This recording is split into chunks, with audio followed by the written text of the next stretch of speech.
Good afternoon, ladies and gentlemen. Just before I get started taking questions, I would like to remind you, because it was such a busy end of the week last week, that the First Lady, Michelle Obama, and Dr. Jill Biden are launching a national initiative to support and honor America's service members and their families tomorrow, April 12th, at the White House. The initiative aims to educate, challenge, and spark action from all sectors of our society: citizens, communities, businesses, nonprofits, faith-based institutions, philanthropic organizations, and government, to ensure military families have the support they have earned. Many of you saw this press release. I just wanted to remind you of it. It's an important event tomorrow that will begin several days of focus on this by the First Lady and Dr. Biden. You also are aware, of course, that General McChrystal has been asked to and accepted the job of leading the advisory panel that will oversee this effort.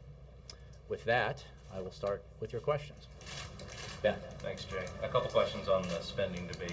I want to come back to this quote that Senator Obama had in 2006 when he voted against extending the debt limit, and he called it a sign of leadership failure in terms of potentially raising the limit, and that it's a sign of countries financing the U.S. government's reckless fiscal policies. Now, of course, he and his administration are saying it's urgent to extend that debt limit again. Can you explain, since this is back in the news, why that is not hypocrisy? What I can tell you, Ben, is that the President, as David Plouffe said yesterday, regrets that vote and thinks it was a mistake.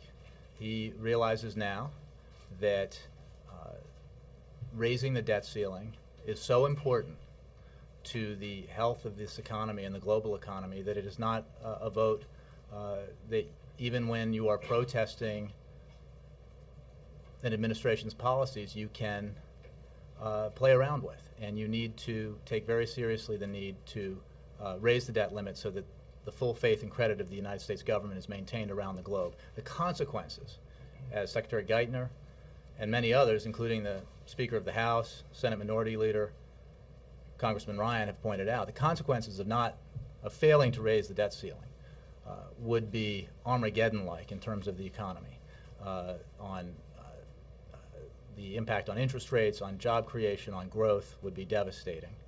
Others outside of government, including former Treasury Secretary Henry Paulson, S&P chief economist David Weiss, for example, said that it could cause significant and long-lasting financial and economic disruption.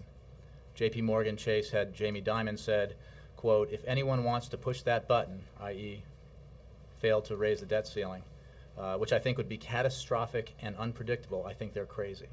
The point is that the President, through his actions both in the first 2 years in office, when he demonstrated through the way he created the health care recovery, or rather the Health Care Act, the Affordable Care Act, with its deficit reduction built into it, through his signing, or rather his agreement on Friday to enact the deepest discretionary spending cuts in history, has shown that he is committed to deficit reduction. And we do not need to play chicken with our economy by linking the raising of the debt ceiling to anything. We should do that right away. He cast that vote 5 years ago and issued those strongly stated views, and it's recently, as earlier this year, I believe, Jake asked your predecessor about this, and we didn't hear that it was a mistake. When did the President come to realization this was a mistake? Well, we asked him, and he made clear that he now believes it was a mistake, and he understands that when you're in the legislature, when you're in the Senate, you want to make clear your position if you don't agree with the policies of the administration. But there are many other ways to do it, and I would say, and also there is the fact in this case that the efforts to link this to the President's commitment to deficit reduction are unnecessary precisely because he has demonstrated his commitment so clearly, and will again on Wednesday when he lays out his vision for long-term deficit reduction. So the President's commitment is established. The economic impact of holding hostage the debt ceiling vote to other considerations would be catastrophic. So I think the need to move on this is quite clear. One question about that speech you just mentioned. To the degree you're willing to frame that at this point, should the American people expect this to be a speech in which President Obama literally lays out a plan with specifics akin to the budget from Representative Ryan, or should we be expecting more a speech about principles and goals and not specificity? What I'd like to do, Ben, is not preview the speech in any detail. I'd like the President to speak for himself on Wednesday, but he will very clearly lay out his vision for deficit reduction, the need for it to be balanced, the need for it to be bipartisan, the need for it to address the long-term drivers of our debt, and for everyone to share in the burden of bringing our fiscal house into order. Beyond that, I'd rather not get into the details. I'd rather him do it on Wednesday. Yes? So, Jay, staying with the debt and the deficit, on the debt limit, are you explicitly ruling out attaching any specific spending cuts, since Republicans have clearly said that they will be seeking large spending concessions to agree on raising the debt limit? Without negotiating from here, I will say that we support, we believe that we should move quickly to raise the debt limit, and we support a clean piece of legislation to do that. Concurrently, not linked, but concurrently, the President is going to demonstrate on Wednesday his commitment, again, to deficit reduction. We believe that that he has established that, and he will again. He looks forward to working together with members of Congress in both parties to find a resolution to our long-term fiscal issues that is bipartisan and can be supported by the American people, and that is good for the American economy and the American people.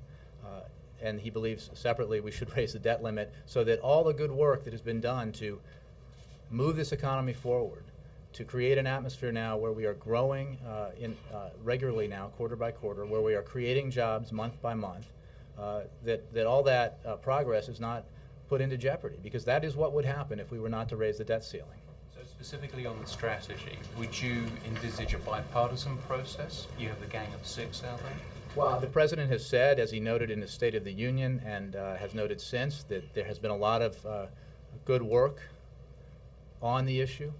He believes that the fiscal commission that he set up last year and that reported its findings at the end of last year helped create an environment unlike any we have seen in Washington in recent years that creates the potential for bipartisan cooperation and compromise on these very difficult issues that require, in the way that compromise is defined, require everyone to give a little bit, to not get 100% of what they want. So he looks forward to working with members of Congress of all kinds, and he thinks that there is ample evidence that the potential for finding common ground is there. And just on the deficit speech, why Wednesday? Why didn't he lay out his plan in the budget proposal? Republicans are saying this is evidence of failure of leadership. Are they wrong? Well, I appreciate the question, because leadership is not about, in the President's view, laying out positions to score political points. He made a very deliberate decision as we looked forward to this year and as the year began, that he would, because he was serious about the need to address long-term deficit reduction and debt, that he would put forward a 2012 budget that makes a serious down payment, that demonstrates his commitment to deficit reduction, more than $1 trillion in deficit reduction, which I think we need to remind everyone who's watching and reading that the President laid forward that plan, that 2012 plan, 2 months ago, and does it in a balanced way with spending cuts, tax expenditures, and in a way that protects the very investments that will help us grow in the future in education and innovation, research and development. And he also said that he looked forward to working in a bipartisan way, to having a conversation with those lawmakers who are committed to doing something about this in a reasonable, taking a reasonable and calm approach. And the decision was putting up a specific plan at that time with a lot of details was a way to reduce your chances of success. The environment for the speech he will deliver on Wednesday is we are now in a situation, having accomplished what was accomplished on Friday in reaching an agreement on fiscal year spending in 2011 that includes the deepest spending cuts in history, discretionary spending cuts in history, and the greatest spending cuts as a percentage of GDP since 1982, Ronald Reagan's first term.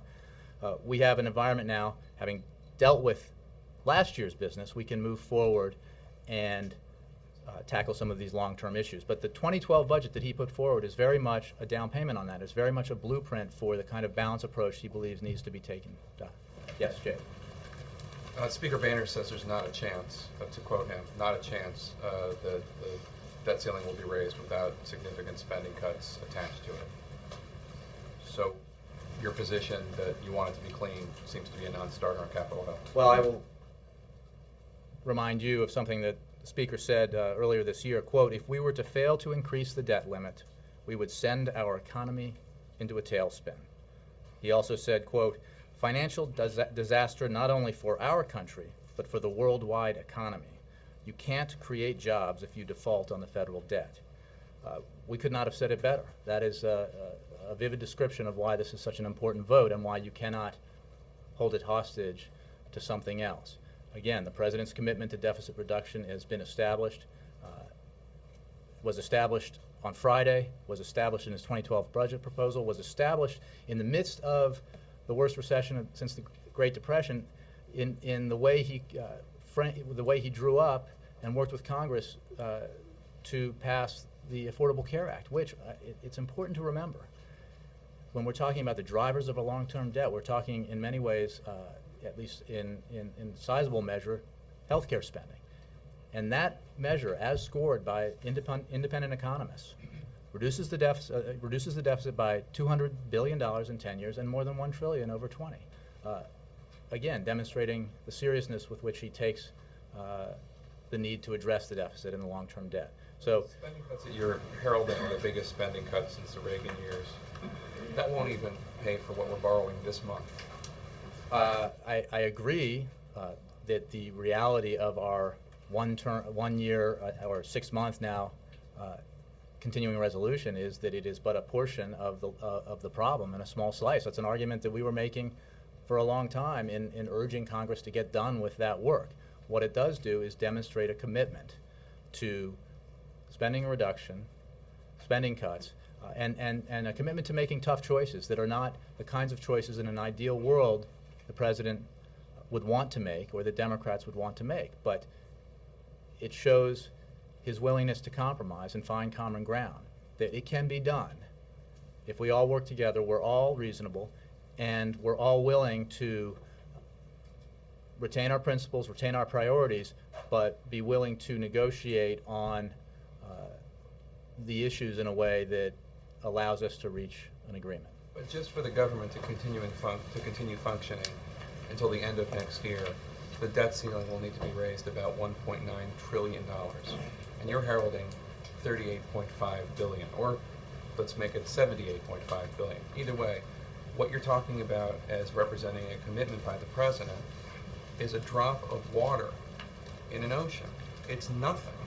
And so I don't understand how you can say this demonstrates a Well, Jake, I would say, commitment. first of all, your disinterest or dismissal of the size of the spending cuts is remarkable given the intense interest in every $500 million as recently as last week on the hour. So all of these things are difficult.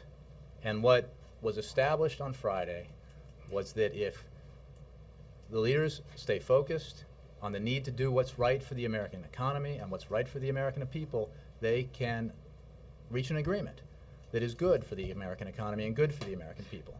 And these things build on themselves, we hope.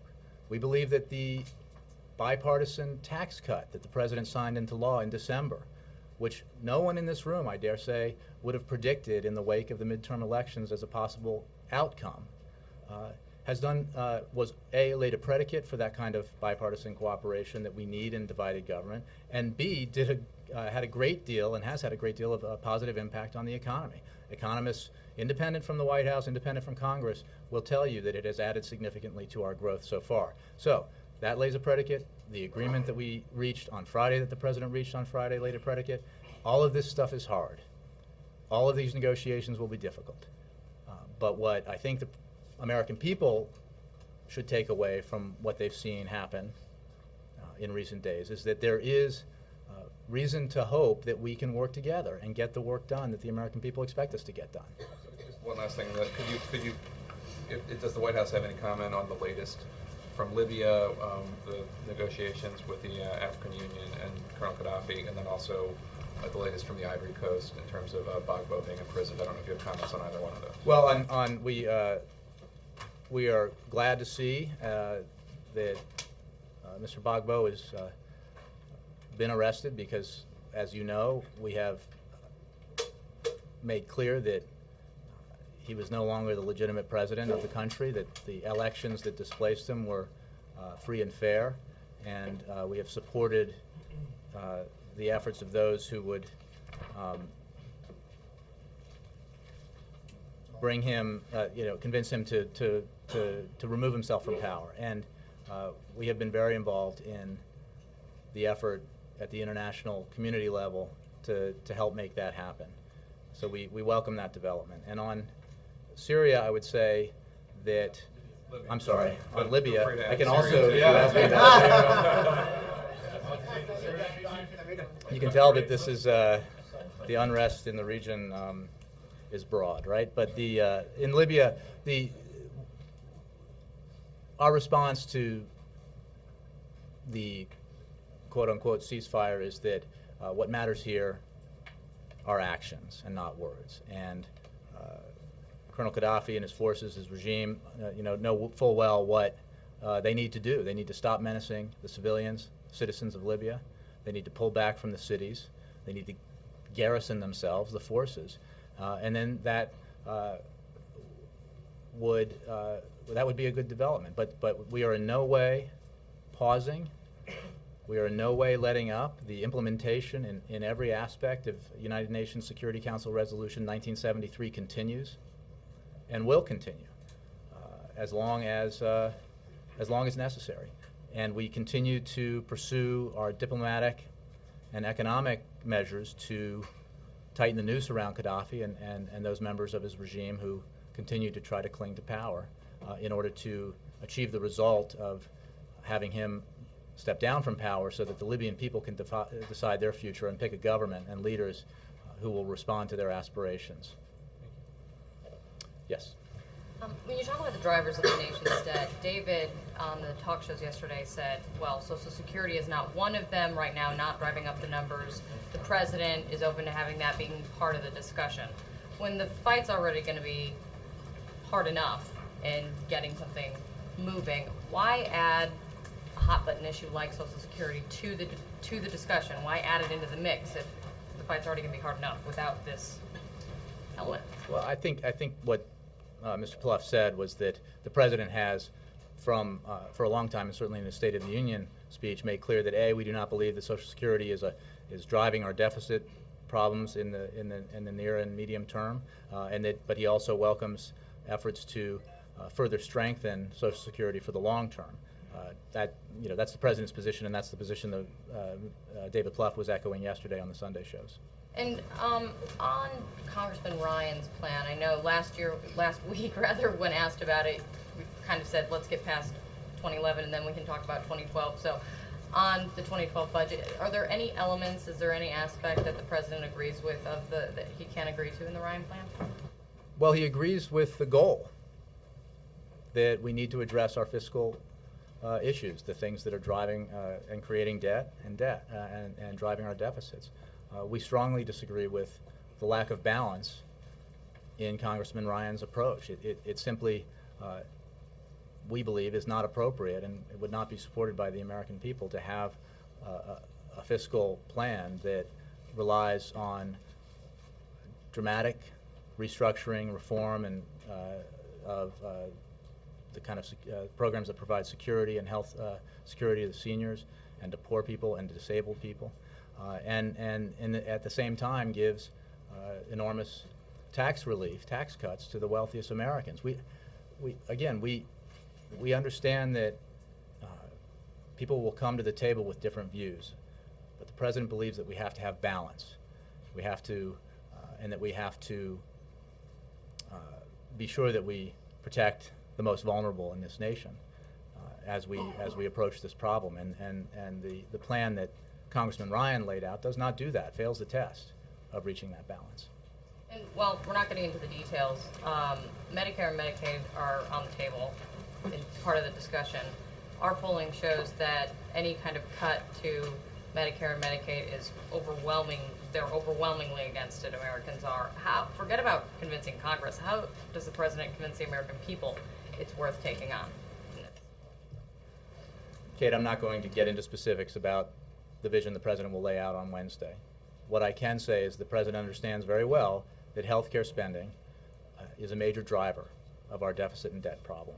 And he has shown his understanding of that by the way he addressed it in the Affordable Care Act and achieved savings in that will save over $1 trillion over 20 years. He has shown it in his 2012 budget proposal, which achieves another $60+ billion in reductions. He believes that we can do that. We can achieve those savings in ways that protect the people that these programs are supposed to and were designed to support and help. Even more than that? Well, I don't want to preview the president's speech. What I will say is that it will be a balanced, that he believes that we have to have a balanced approach, that these things have to be on the table and we have to approach them in a balanced way and make sure that the programs that, or the approach that we take in the end, in this bipartisan compromise that he hopes we achieve, is balanced in terms of the sacrifice it requires, and that it protects the very things that we need to invest in order to continue to grow in the 21st century, because growth is one of the most important things in terms of creating the economic environment that allows us to drive down the debt and deficit. You're not going to get very far, no matter how many programs you cut, if you don't grow, if the economy doesn't grow and jobs aren't created. It makes it very, very difficult. So that's another reason, going back to the debt ceiling, that it would be catastrophic folly not to raise the debt ceiling at a time when growth and job creation are moving forward and helping us pull ourselves out of this recession and put people back to work and create an economic environment that will allow us to address our deficit and debt issues. Jeff. Jake, just a point of clarification. Just want to make sure, is the president telling the Republicans that he will not sign a debt limit bill unless it's clean? What I'm saying is that we support a clean piece of legislation to raise the debt ceiling.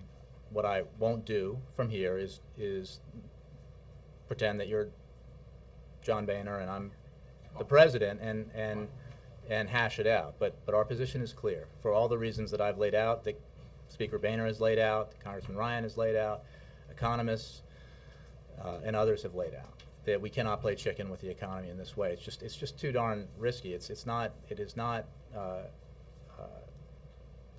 appropriate. Isn't that exactly what you're doing, setting up a game of chicken by saying you want a clean bill? I mean, no, we're saying that this is an issue that everyone agrees, every leader in Congress of both parties agrees has to be done. So it will be done. why not compromise? Just like the budget deal you just did. You started at 0, they started at 61, you worked your way to a reasonable compromise. And what I'm Why saying not? is Just say that- that's what you're going to do here. What I'm saying is that the effect on the economy of playing that kind of brinksmanship would be too severe, too catastrophic. It would send all the wrong signals to the markets and to the those you who would compromise would send the wrong signals. No, to hold hostage a vote to in return for an exchange for some proposal that one party wants is not the way to treat this issue. It's too dangerous to do it that way. I'm just confused by Well, that. but Isn't the dangerous thing to play chicken rather than compromising?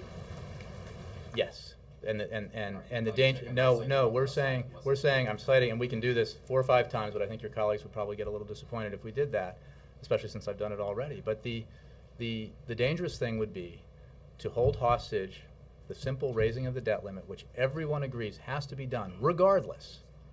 In those statements I read you, they were not linked. They were not equivocal. They were, regardless, we have to do this. So we should do it. And we are at the same time showing how serious the president is. The president is showing how serious he is about moving off of Friday's agreement towards having a serious conversation about the long-term deficit and debt. One last question. On the deal that was reached on Friday night, we still haven't seen much in the way of details. Dan Pfeiffer did post a piece and said that there will be $13 billion in cuts from labor, education, and HHS, for example. Do we have any details, or do the details exist, or are you just not telling us what they are? No. What was agreed upon on Friday night was a fairly detailed framework that includes some of the things that includes the things that Dan laid out, and the leaders agreed on it. And now up on the Hill, the fine print is being worked out. And but the outlines of the agreement were very clear and were agreed on by the leaders, and that process is now proceeding up on the Hill. The reason why we needed a short-term CR was because of the way the Hill works and legislation is written, and it takes a little bit of time. So that's what's happening now. Yes, Mike? Should we expect the president to embrace the work of Simpson Bowles and their team on Wednesday? I'll repeat what I said about that, which he thinks that the work they did was extremely important. He doesn't agree with every line of it, every proposal in it, but it was very important, and it helped create the environment that we're in now, that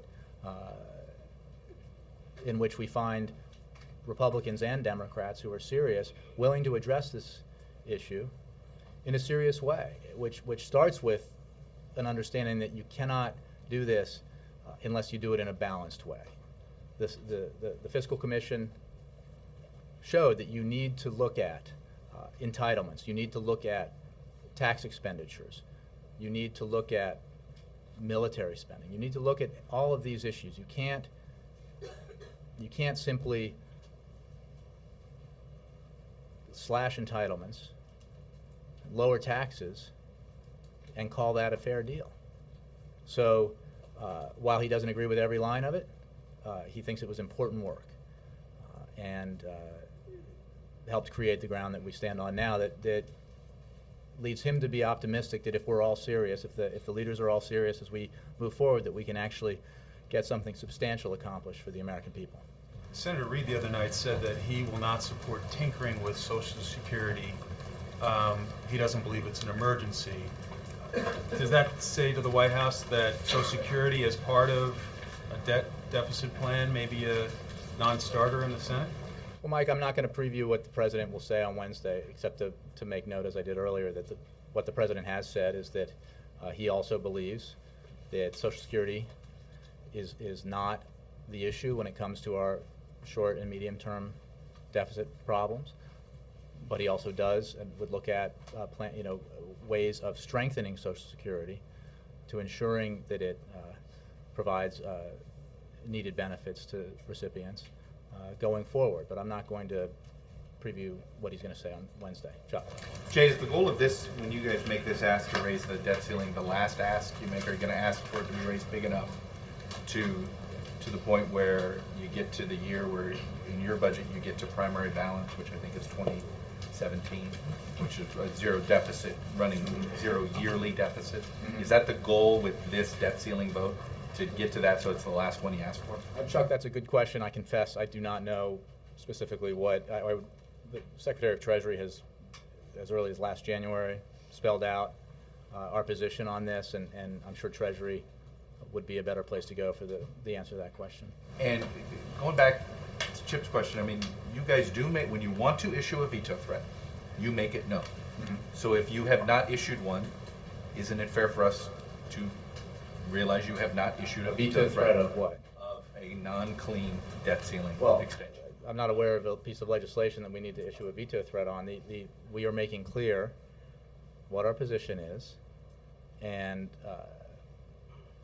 the Secretary of Treasury has also made clear, going back to January, so there's no question that we're not suddenly paying attention to this issue. We've been talking to members of Congress and about this for a number of months because it's so important, and that's our position. So it's not a question of issuing veto threats, it's a question of making it clear to everyone in Washington and around the country how important this issue is. And I know it's esoteric to a lot of Americans, understandably, who have their own their own problems to deal with. And the best way to explain it is that the United States is the most powerful economy in the world.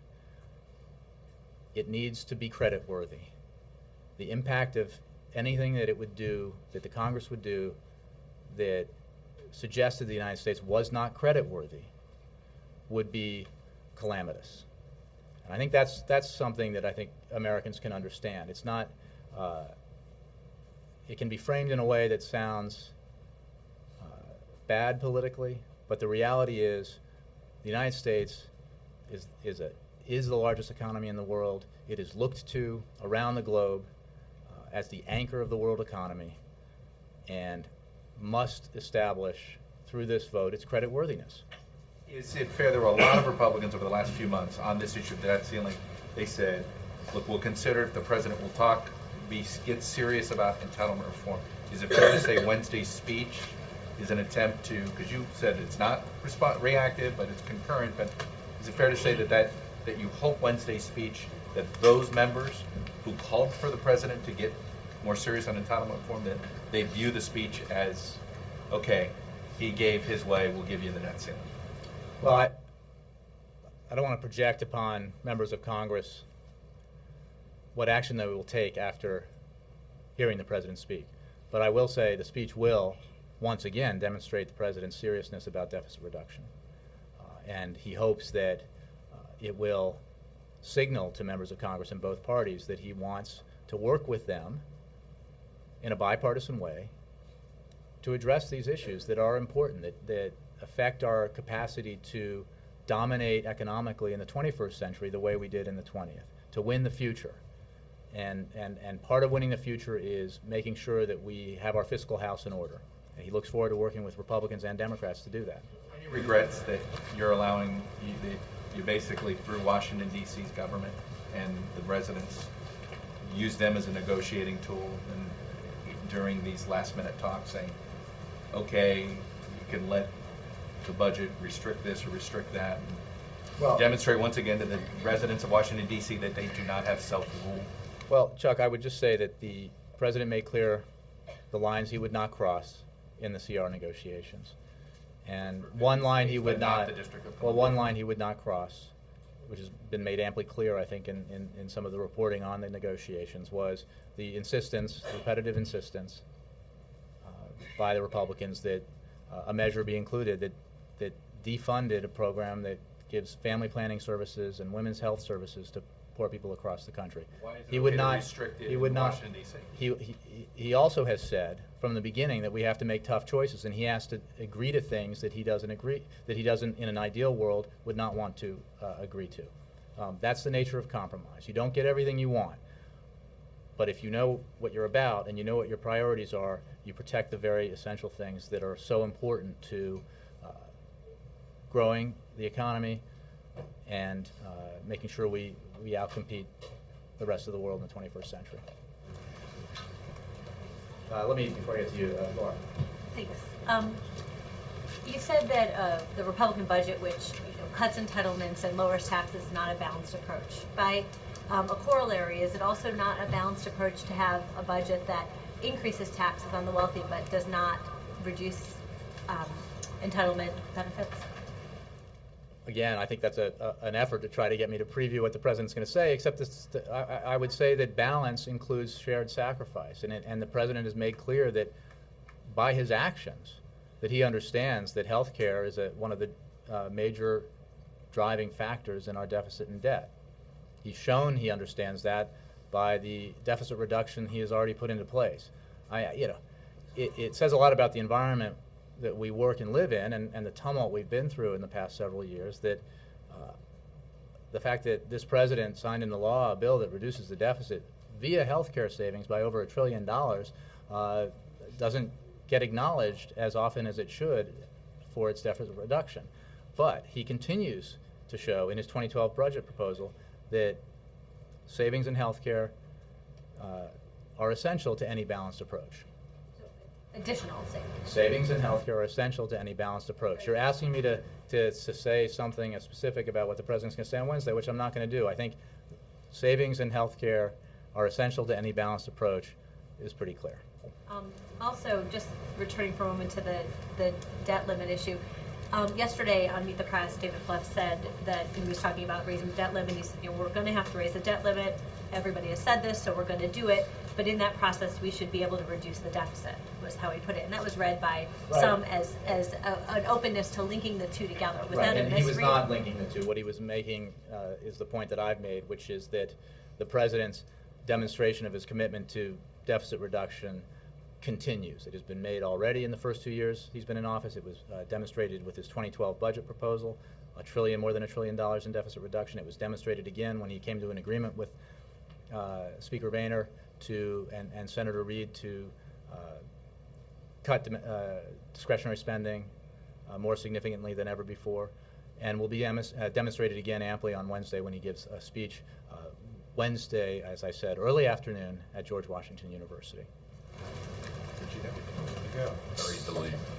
Yeah, Mark, so today at GW early in the afternoon? Yes. We are still I waiting. don't have the time. We'll have the details for you. When did the president decide he needed to give a speech on deficit reduction? Was it during the final days leading up to the agreement on Friday? No. It's been long planned. And here, this is a question that I appreciate, Mark, because as I've had this job and been up close to the president and the way he thinks about these issues, this is very instructive, because sometimes in a way that doesn't satisfy the press and doesn't satisfy others in Washington, he approaches his engagement in these issues always with an eye to where do I want to go? What is the result I'm hoping to achieve? And he has been thinking about this for a long time. He telegraphed that in his State of the Union address. And he was thinking about it beforehand in the discussions that led up to how he would approach this year. He would have, under any circumstances, whether there had been if there had never been a showdown over a shutdown, if there had never been a dispute over fiscal year 2011 spending, he was committed to addressing our deficits and debt this year, this spring, and he will do that. And he will continue to engage in the way that he engaged in the CR negotiations, which is to view every phone call he makes and meeting he has and public appearance he makes as an opportunity not to score political points, not to win the day, but to advance the cause of finding a way to do the business that the American people want us to do. And that might sound corny, but it really is the way he approaches it. And he will do it while protecting the principles that he thinks are so important. But to answer your question, he's been thinking about this for a very long time. I think I'll be on safe ground with this because we're talking about kind of the president's thinking on this and not previewing what he's going to say. But who all has he consulted with outside the White House on this? His Jobs Council, his Export Council. Some of them have been pretty clear that the deficit is a long-term deterrent to growth. You just talked about some of the phone calls he's making. Who's he talking to? Well, I don't want to reveal the phone calls and meetings that we haven't read out, but I can tell you that he has had discussions about this with a number of people and stakeholders beyond the circle of Congress and his administration. It's The business community. Of course, it includes the business community, and it includes labor, and it includes all sorts of individuals and groups that he comes into contact with, and as part of the way he conducts his presidency, he has those conversations about this issue and a variety of others. Is he going back to Simpson or Bowles? I don't want to get into individual conversations he's had or meetings he's had. I think I've pointed out that he appreciates greatly the work that Erskine, Bowles, and Senator Simpson did, and feels like it created a framework that may help us reach a deal and a compromise. Beyond that, I don't want to get into it. Yes. Jake, you know about Tom Donovan's trip to Saudi Arabia? Yes, the National Security Advisor, as you know, is traveling to the region, to Saudi Arabia and the United Arab Emirates to meet with key leaders in each country and discuss regional issues. Obviously, there's a lot going on in the region, and he looks forward to meeting with King Abdullah in Riyadh, and in Abu Dhabi he will meet with the Crown Prince, Mohammed bin Zayed Al Nahyan. And it underscores the importance of the relationship we have with both countries, and one of the things he'll be able to do, certainly with the Crown Prince, is discuss its participation, UAE's participation in the coalition, its active participation in the enforcement of UN Security Council Resolution 1973, and he looks forward to the trip. How was the relationship with Saudi Arabia? Our relationship is very strong with Saudi Arabia, continues to be, and it's an important relationship. This is part of the kind of conversations we have with leaders of Saudi Arabia regularly. Other leaders of the administration have visited, and we've had meetings and phone calls on a regular basis. Yes. Just on the timing of the speech and when the president considered it and when he thought it was best to give it, did you ever give it any consideration that giving the speech after his own presentation of his budget 2012, but before the Republicans did their long-term look? Because having him second to the Republicans makes it sound like he said, well, let them lead on this issue. But Mark, here's the point. He wasn't second. He put forward a 2012 budget proposal that reduced the deficit by over $1 trillion and included within it the kind of balance that he thinks is essential to deal with our longer-term deficit and debt issues. He made clear that it was a down payment towards the longer-term goal. And he said he was going to be talking later about Medicare. And he some of the believes that issues. the approach he took was the smart one to help foster the environment that will hopefully enable us to reach bipartisan compromise on an admittedly very difficult issue. He doesn't think that by letting Republicans touch the third rail first, he's made himself look less than leader-like. I think he has demonstrated ample leadership. I think that the compromise that was reached on Friday would not have occurred without President Obama's leadership, as I think has been made clear by some of the reporting on the process. I think the bipartisan deal that gave tax cuts to working Americans, including a payroll tax holiday that is helping Americans deal every week with higher gas prices and helping drive economic growth in 2011, would not have been reached without presidential leadership. None of these things happen without presidential leadership, and how you decide to use your political capital, use your capacity to lead, is very important. And what he decided he did not want to do was draw some lines when he felt at the time that the best way to approach it was to call for a bipartisan conversation and to create an environment where real compromise can be achieved, and not to win a political argument. Thank you. Could I thank you for your kindness to Connie? Let me get to a few others. No, wait, it's my turn next. Everybody on this row. But that row is But I just wanted to thank you for your I appreciate your kindness. Let me call on Christy. We will come back to the president's trip to Chicago on Thursday. There are no official events on the schedule that I see, but I see now that he's staying overnight. So do you expect that something will be added? I don't have any more scheduling events to announce at this time. Does the DNC pick up the cost for that trip? Why don't I take that question? I don't know the answer to that. And do you also know, will the First Lady be coming to Chicago also? I'll have to take that. I confess that I spent most of my time preparing for this briefing focused on putting on a green eye shade and becoming an economist. So. If you let me know. Yes, You're not an economist. Host's speech, I know he hasn't given the speech yet, but what kind of strategy do you see him, or how do you think he'll approach this in terms of getting an agreement with the Hill when he deputized Lou and others? I mean, what will his approach be after that, and what kind of is his goal in mind in terms of when if it's not the debt limit, what is that end game for him in terms of getting something through Congress? I think that precisely his desire to reach a result prohibits me from playing out our strategy from the podium before he's even given his speech.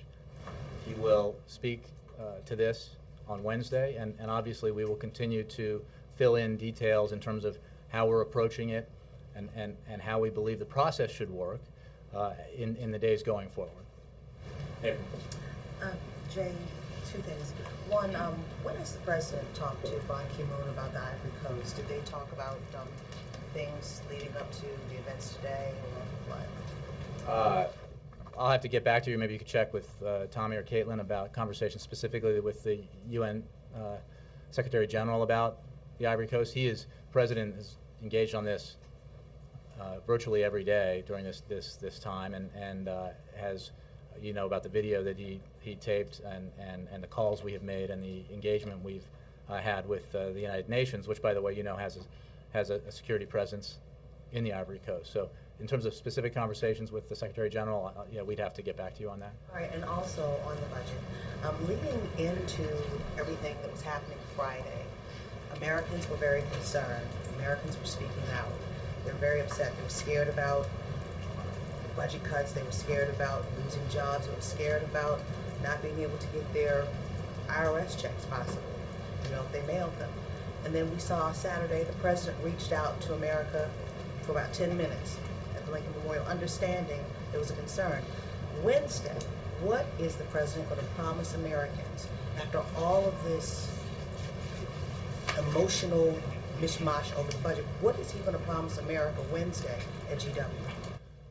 Without getting into the specifics or previewing the speech, I will tell you that he will promise to approach this issue the same way he approached the CR, which is he wakes up every morning thinking about what can I do to advance the cause of growing the economy and creating jobs? What can I do to make sure that Americans who are looking for work can find work? And what can I make sure I don't do that would in any way jeopardize those goals? And he will, and you know, there's nothing more than, you know, there's nothing that matters to him more than this. And for those who have doubted, for reasons that I can't quite understand, that the president's commitment to deficit reduction, you know, it has been amply demonstrated, because he sees it not as a goal unto itself.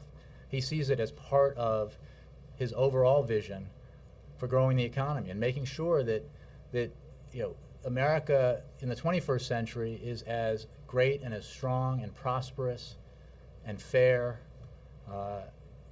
as it became as we worked so hard, as Americans worked so hard in the 20th century to make it what it is. And that animates everything he does when it comes to domestic policy, and it's going to animate his speech on Wednesday. Yes, Margaret. Thanks, Jay. Two questions. Number one, has the president or will the president sit down or meet in person with Stan McChrystal as part of his re-engagement with Mrs. Obama on this thing? And then secondly, my question was sort of like Carrie's, but I'm going to give it another shot anyway. It's more basic. Given the makeup of the House Republican caucus right now and the nature of the CR fight that's passed, the nature of the debt ceiling fight that's looming, does the president really expect that whatever he lays out on Wednesday is going to yield any actual legislative action by the 2012 elections? Or is this more that he feels it's important to try to move the ball forward, even if we're looking into 2013 before? Oh no, he very much hopes and believes that there's a possibility for, if everyone approaches it in a responsible way, with a commitment to trying to get something done and to compromising, he very much believes that this can produce real legislation, tangible results. Before the election? Correct. Before the 2012 election, absolutely. I'm not saying it's going to happen. I'm saying that he very much believes it can and should happen. And on the McChrystal question? I'll have to get back to you on that. I should know, but I don't. George. What efforts are you making, if any, to get information on or to secure the release of the 4 journalists, two of them Americans, who were detained in Libya last Tuesday? 3 of them, including Atlantic's Claire Gillis, were last seen Thursday in a Libya detention center. George, we're very aware of this issue, and I know the State Department's working very hard in order to do what it can to facilitate those journalists' release. But obviously, I don't want to go into detail about what they're doing, but they will have more information in terms of what they could discuss. But be assured that they are working on it and that we take this very, very seriously, as we did when other journalists were detained. Is there concern in those past cases that you cited, they've always let the journalists talk to a Western embassy or something? That hasn't happened in this case. Well, again, I don't want to in any way say something that prejudices this situation, but there is great concern. We call on around the world, but specifically in this case, for the release of any journalist detained, any human rights activist, anyone detained unlawfully or inappropriately. And in this case, specifically with those journalists in mind, we call on and demand their release. Gagarin? Andrei, как дела? Tomorrow is the 50th anniversary of Yuri Gagarin's flight into space. Can we expect anything from the White House on that occasion?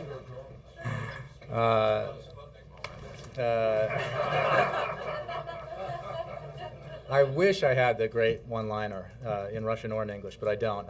I'm not sure what we have on that, but we certainly congratulate the Russian people on that historic accomplishment. And we got to the moon first, but...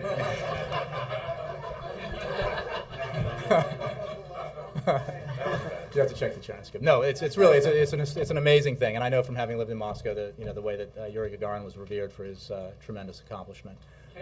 Let me. Can you deny reports that the White House has been quietly urging Israel to withdraw from the Golan Heights?